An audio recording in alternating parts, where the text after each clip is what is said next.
My savings account is in my garage.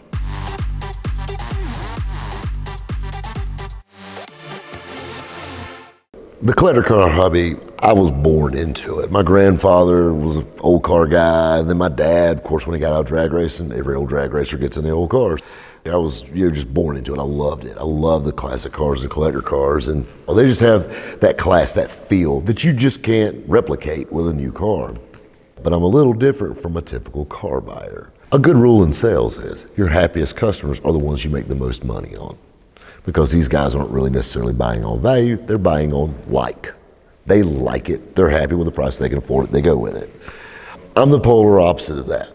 I love collector cars, but I don't go crazy over them. I research constantly. The stock market and the collector car market are crazy. They both go up and down every day. Every 6 months there's something new that's hot. Whether it be mid-year Corvettes or 5, 6, 7 Chevrolets or early T-Birds or whatever. And those are the cars I like, because I like the cars that you can buy cheap, sell high. And people joke around all the time, and I tell people this constantly. My banker hates it when I say that. My savings account is in my garage. And it's the truth, though. I tell people all the time, I said, all right, you got $60,000 in the bank. You go online and open it up on your smartphone, check your online banking, got that smile on your face. As soon as you close that screen, that's it. Or you can walk out in your garage and get into an LS6 70 Chevelle convertible, big block, 4-speed. That's insured, so it's covered. So if anything happens to your baby, you're well covered. You can drive it, enjoy it, and sell it and still make money off of it.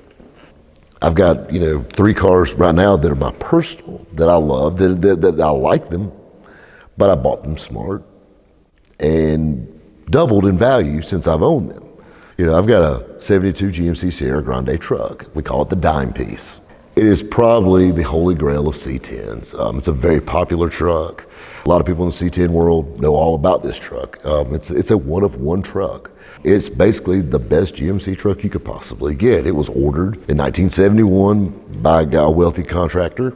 This was his baby. The truck stayed in the garage next to his wife's Cadillac, and because of the way he ordered the options on this truck, it made it extremely rare. Well, this truck's also only had 2 owners its entire life, since 1972. So it being a short bed C10 truck, the value on these trucks have gone crazy. Now you throw a one-of-one factory big block truck into the equation, and now you have more value. Now we're talking $60,000 to $80,000 pickup trucks now.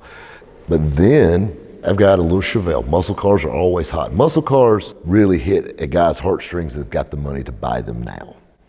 These guys, the kids are out of school, everything's fine, they're established hopefully by this point, and they remember these muscle cars that they wanted way back then, and you have them, and they buy them. And these cars are always popular because you can drive them. You got to think about it, it's the 60s. People were driving cross country back then, so you can drive and enjoy these cars.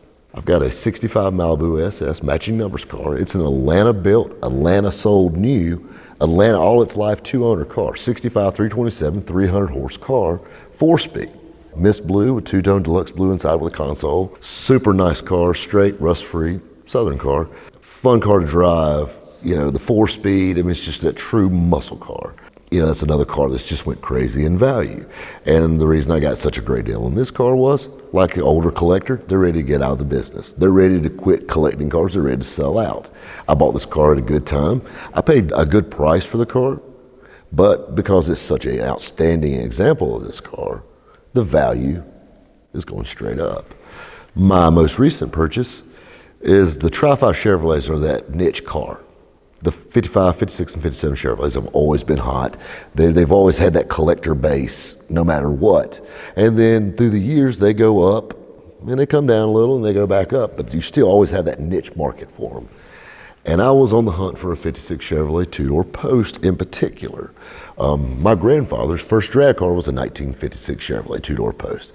And the story that came with this car is what drew me to it. The guy was actually from Pickens, South Carolina. In 1955, he joined the military. They stationed him out in Oregon. While he's in Oregon, they're on leave. They go down to California, hang out, party it up, whatever. Harbor Chevrolet in Long Beach, California had the prettiest red and white 56 Chevrolet 2-door Post you ever laid your eyes on. He fell in love with it. He bought his very first car that day and his very first car payment. He drove it back to base. The car sat under a carport at base. He drove it around while he was in Oregon, drove it back home to Pickens, South Carolina. He got married in that car. He picked his son up from the hospital in that car. It was everything first for him was in this car. Well, he kept the car. It stayed in the garage. It was his baby. He drove it, but he took care of it. Well, the old 265 was giving up the ghost in the mid-60s, and I guess they did the equivalent of an LS swap nowadays, but they got a full 62 Corvette drivetrain put under it. Made a little hot rod out of his little 56. They drag raced it a little bit, played around with some street class stuff. Then in the 70s, him and his son decided they were going to go car showing, so they restored the car in the 70s. This car, basically the father passed away in the early 80s, and the son kept the car, and he said it broke his heart to drive it.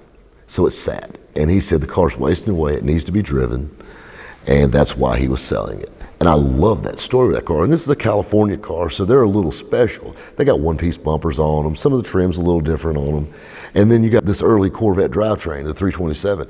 This motor alone's worth $5,000 out of it as a builder. And it's in this, it runs perfect, and it's in this 56 Chevrolet.